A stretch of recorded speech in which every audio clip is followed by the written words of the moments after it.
how many cats did I speak to last month? Or how many dogs? Did I do more rainbow bridge readings than I did transition readings? What do I do when I'm not talking to animals? And what do my cats do while all this is happening? Stay tuned for more. Hi everybody and welcome to today's video. I'm going to be trying something new after I was inspired by my friend Elizabeth over on her YouTube channel, The More Intuitive Me, where she highlighted all the things that she got up to during the month of September. And I thought, what a great idea. I could perhaps do that on this channel where I could let you into some of the things that I've got up to, the animals that I've spoken to, the types of readings that I've done, and also little bits and pieces of what I do when I'm not talking to animals. So I'm just trying it out. So let me know in the comments below when you finish watching what you think and if it's something that you would be interested in watching again. So let's dive in.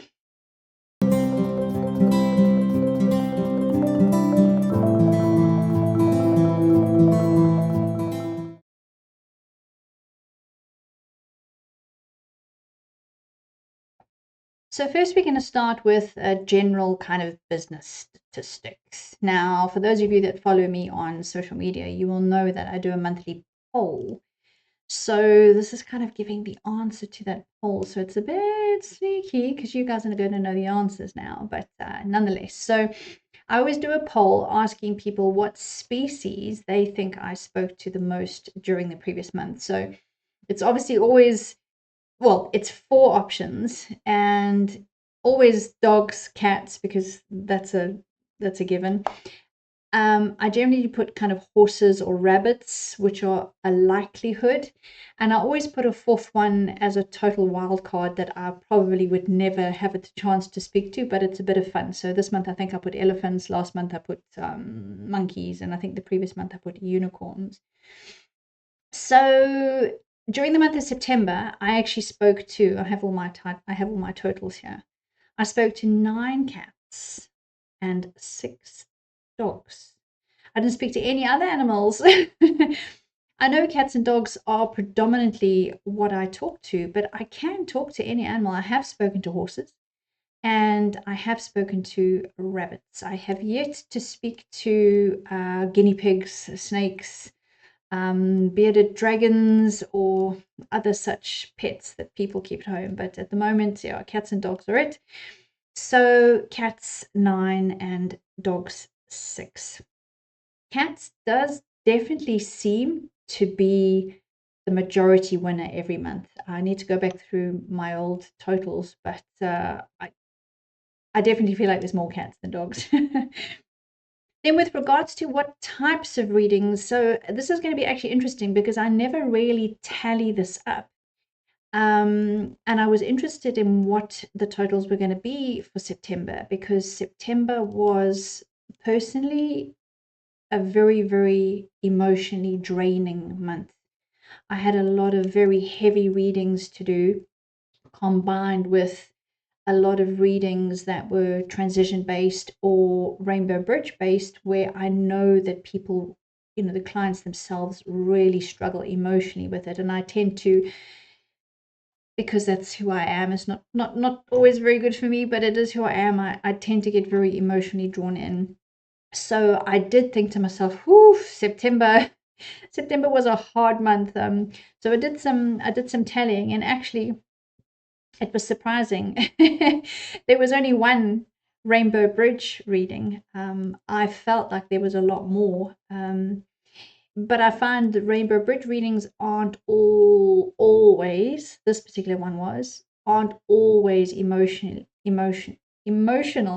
Sometimes they are deeply joyous and they bring people a lot of comfort. But this particular one, this lady had been putting off this reading for a long time because of how heavy the burden was of the loss of this animal, and it was a very heavy reading to do.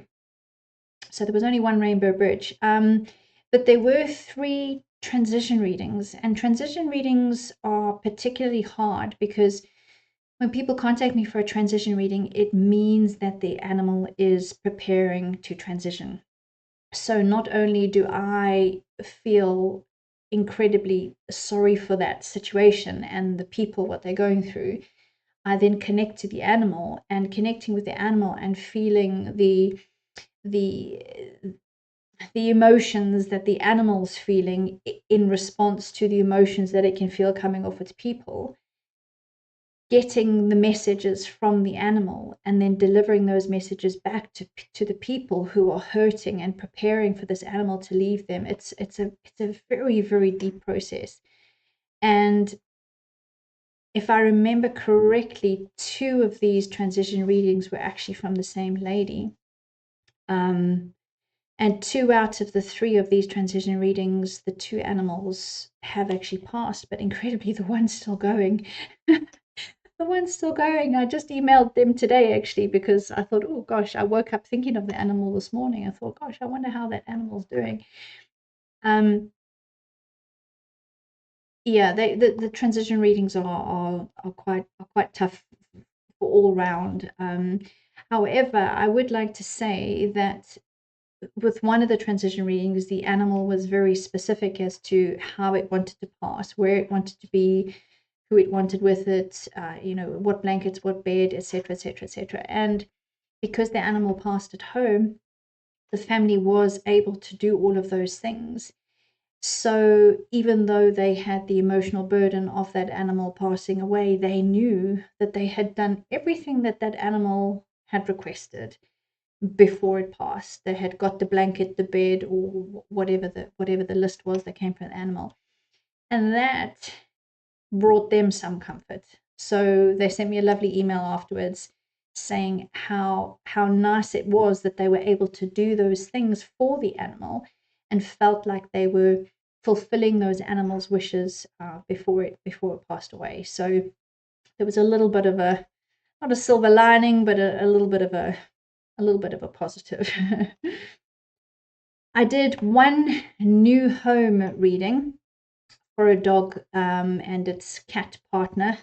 I must ask the lady if I can share some photographs, because this dog and this cat are unbelievable. The dog's been living with this lady for a few years, and the cat came in. I think it was this year it came from a shelter, and this cat and this dog are just the best buddies. It's just unbelievable to look at, and I see the photos, and I just think they're just incredible. So I must ask if I could share some pictures or maybe some stories. But yes, so they were moving from one apartment to another.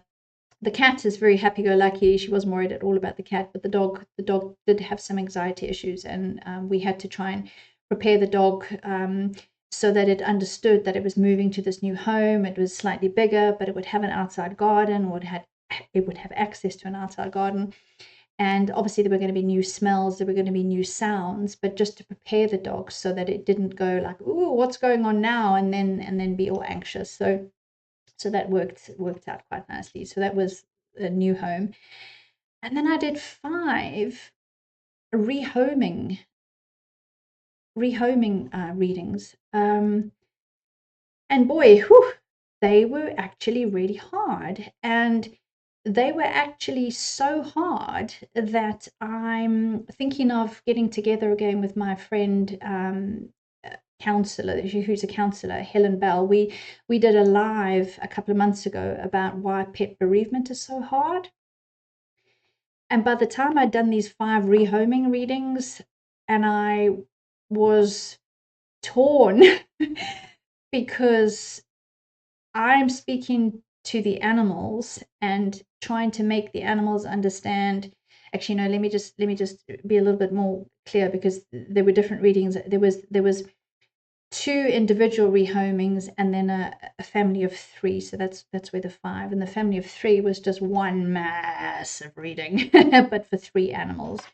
So it was one client, but for 3 animals. And just for instance, so the one cat had been there for a long time, and the other 2 cats came as rescues, and many years later. And then of course there was this animosity that developed, and it caused the original cat there to be quite anxious, and he started peeing everywhere, and that had a knock-on effect of not only creating havoc in the house, but also creating emotional strain for the clients. And that it's so exhausting for everybody. And what I had to do was to try and understand from each of the animals how they were feeling about themselves and their place in the household, to try and understand where the personality clashes were coming, and then touch base with the two strays that had come in later and kind of find out how they felt about possibly being rehomed. And it was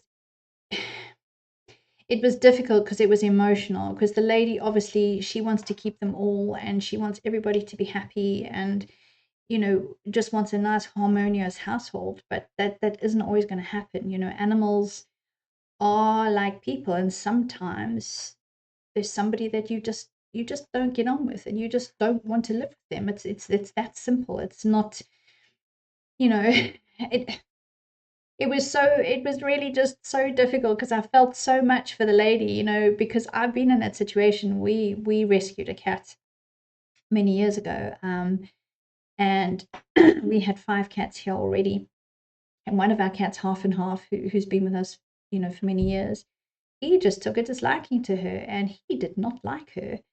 And she was never confrontational, and from her behavior, I couldn't see any confrontational behavior from her. But every time he saw her, literally, he would attack her. And I mean, it wasn't just, some cats hiss at each other and some cats snarl and growl. We've got one here who likes to have, she's the only girl cat, and she likes her space. She doesn't like the boys anywhere near her, and she hisses and she growls, and they back off and everything's fine. But woof, no, half and half used to attack this cat, and we were starting to have, blood, and it was a very hard decision for us to come. Well, the decision was easy to come to say we had to rehome Sophie, but actually doing it, actually packing up her things and taking her and her things to this other place. So I know it's hard for people, and there's such an emotional weight with it, even though somewhere in the back of our minds we know that it's the right thing for that cat.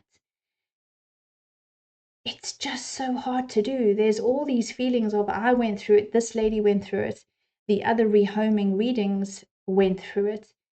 This guilt that you failed your animal. And like, where does that come from? Because it isn't your responsibility to ensure that all of your animals love each other. You can provide them with safe homes and safe areas. And if you have a multi-cat household or even a multi-dog household, yes, there are things that you need to take into consideration. But at some point, when things aren't working, you have to find another solution, and keeping them all together and forcing them to stay together because you feel guilty, it's not necessarily the right thing to do. But we all have our reasons, and it's not just an easy thing to do. And we want to find the right house for that animal to go to. We were really, really lucky. The couple that took Sophie had, in the last few weeks, just lost their 18-year-old cat, and they were desperate for another one because they'd never been without a cat. And she'd been locked upstairs in this barn for months, because she couldn't be let out anywhere near half an hour. She used to live upstairs here in my office, and the rest of the upstairs of the barn, which at that stage wasn't even renovated yet.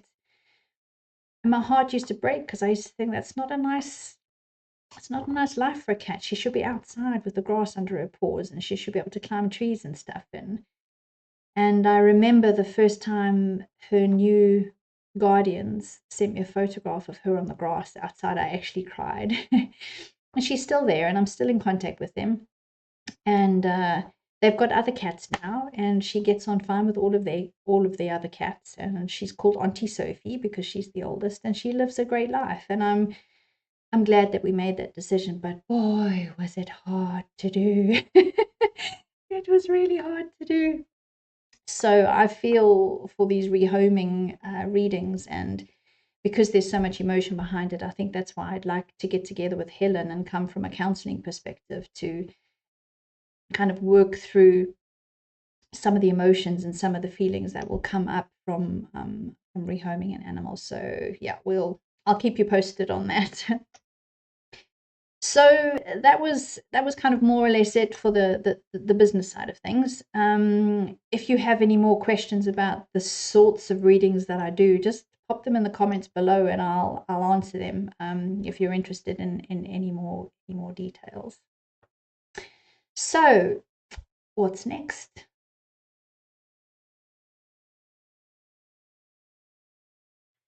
So I thought I would introduce you to our 6 cats, since I talk a lot about them on social media and I share a lot of photographs of them in my posts.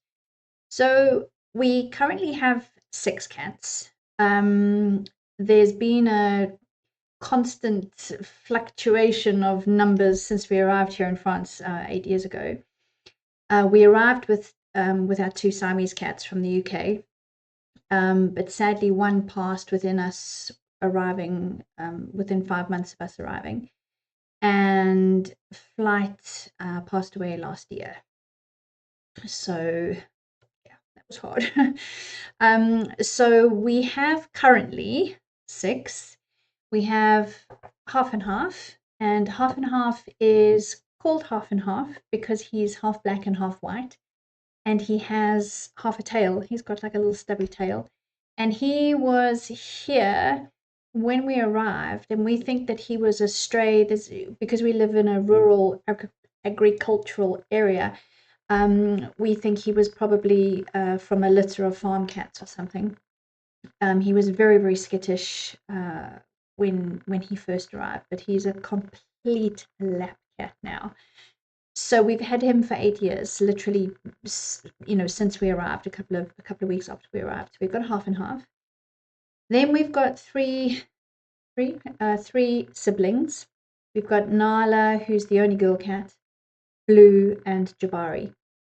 And when we lost the first Siamese cat, as you know, Siamese cats have big blue eyes. And a friend of ours saw that there were kittens being given away in a nearby village, and one was a very pretty cat, and she had these blue eyes. And they said, "Oh, it would be lovely company for Flight, to have a blue-eyed companion." And we went along to go and see her, and of course it was Nala, but she was curled up together with Jabari, and we kind of thought, they curled up together, and my husband said, "Oh, maybe she'll settle easier if she's got a sibling with her." So we brought them both home, and we left behind one cat. And if you follow me on social media, you know the story. We couldn't stop talking about the cat that we left behind. And we were convinced that it too had blue eyes. So we started to refer to it as Blue. It was a black cat. And a week later, we just decided to go back and get it. And we discovered it had green eyes, but green is a stupid name for a cat. So he continued to be called Blue. So that's how we ended up with Nala, Blue, and Jabari. We originally thought they were all 3 girls until Blue and Jabari developed in ways that that they are most definitely not girls. But they've all been done. So they all behave themselves now. So that's Nala, Jabari, and Blue. Then about 2.5 years ago, Ginger and White Cat. Now, we've had numerous strays coming and going in those 8 years, and we always give them a name depending on where they were. So in other words, when we had 6 cats, the first stray that appeared, we called it 7 of Star Trek fame. 7 of 9, but 7 of 6 because we only had 6 cats. And we had a very specific naming convention, and they've all come and gone, these various cats. We don't know what happens to them. Some stay a few months. I think the longest one stayed was something like just under a year. But this Ginger and White Cat arrived, and he stayed for ages, and eventually we started feeding him. And yeah, he was the 13th cat to arrive, so he's called Friday. so Friday the 13th. He's just recently earned the additional nickname of Fat Friday because when he first arrived, he was really quite skinny, I guess because he'd been a stray. And over the years has just eaten really quite a lot, and he's starting to look a bit chonky. But maybe he's just fattening up for winter. So Friday is still with us. Friday is still very much a stray. So he comes inside now and he gets fed inside. He has spent 2 nights downstairs inside, but you can't touch him. He's very vocal, very sweet, and demands his dinner times and his breakfast, and meows very loudly. I must do a video, but you can't touch him. He's still very, very, very skittish. Then 2 years ago, I was working for a client. I used to do sort of caring, housekeeping, and she was a very elderly client. And I arrived to find that a kitten had arrived on her doorstep, and she'd been feeding it randomly, but not enough for a kitten. So the kitten was hanging around because it was getting scraps and was getting food every now and again. But I used to go to this lady every 2 weeks, and she'd say things like, "Oh, I don't know if I fed the kitten this week," and you kind of think, oh, nobody had claimed it. It didn't belong to anybody. It was a stray. My husband went around one day to help the lady with a television problem, and the kitten was there, and he said to me, it was October 2 years ago, and he said, that kitten's not going to make it through the winter. It's so thin. It had dried food caked all over its face. It just was unable to look after itself. It was so young. So we kidnapped it, and we brought it home, and we cleaned it up, and we took it to the vet for all the checks, and we kept it upstairs here in our house for the required amount of time for it to get settled and put on weight and get healthy again. And then we slowly introduced it to our other cats, and it has a very sharp kink in its tail, and has traditional Siamese cat markings. It has all the dark points and the lovely cream body and the big blue eyes, and the kink in its tail, so hence we called it Kinky. So those are our 6 cats. We have half and half, Nala, Jabari, Blue, Friday, and Kinky. So you will most definitely hear about more of those, and I shall give you updates on what they've all been up to every time I do a review.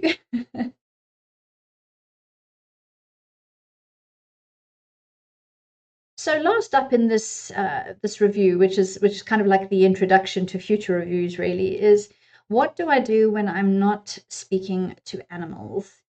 I cannot speak to animals all day, every day. It is absolutely way too draining. So I have certain days that I speak to animals, and I have certain days where I do administration, create the videos, answer the emails, and have video conference follow-ups, because there's 2 ways that I provide the animal communication to the clients. One is via email, so I type up the transcript and I email it to the client, and the other way is I type up the transcript and I actually go through it in a video conference with the client together, so that they can ask questions and I can explain things in much greater depth. So I have to allow time in my calendar for those. But when I'm not talking to animals, we bought this property 8 years ago, and it was a deserted barn, a beautiful, beautiful stone building, and we weren't really looking to live in France. But we just fell in love with the building, and there was just something about where it is. It's so quiet here. When you sit outside and birds fly over, you can literally hear their wings flapping. It's so, so, so lovely. And we threw everything into it and decided to renovate it. We are renovating it ourselves because we don't have the money to employ people to do it. So hence it's now 8 years later and we're not finished. We spent the first 14 months replacing the roof. I've never done anything like that in my life before. My husband has renovated houses. He knows how to plumb houses. He knows how to put electrics in, thank goodness. So he knows all of that. Luckily, also, he has all the kit. But I didn't know the first thing about it. So I've learned a phenomenal amount since we've been here. But we tend to, I mean, my husband does the majority of the work now because he has more time in his schedule. But I do help when I can. As you've probably seen on social media recently, we've just converted a little outside stone shed. You know, we've taken the falling down roof off it, replaced the roof, built up the walls, and cleaned out the inside and concrete the floor so that we have a woodshed to store all our wood. We've got in the main house our ensuite bathroom upstairs to finish. And downstairs we have the living room and a room which we playfully call the library. It's basically just the room that's going to have all our books in it. It's the room that you kind of walk through to get to the lounge and walk through to go upstairs. But we are so close to finishing. It's just this year has been particularly hard. We've had a lot of emotional strain and family losses, and it's you know, it kind of, well, it holds things back. But we keep plodding on. We have a massive garden, just under 2 acres. That's 7,700 square meters, in case you're a meter person. It takes a lot of upkeep. We have a ride-on lawnmower, so you know, it's lovely to zoot around in the garden and cut the grass when it's warm enough, or even when it's not. And we also have a massive vegetable garden. In fact, we have 3 vegetable gardens. We have the main garden where we plant, what do we do this year? Tomatoes, chilies, peppers, courgettes, beans, and mange too. We sometimes do other stuff as well, but like I said, this year's been a tough year. We have another vegetable garden that's berries, so it's blackberries, raspberries, black currants, red currants, gooseberries, and a blueberry. And then we have another vegetable garden where we grow things that need space.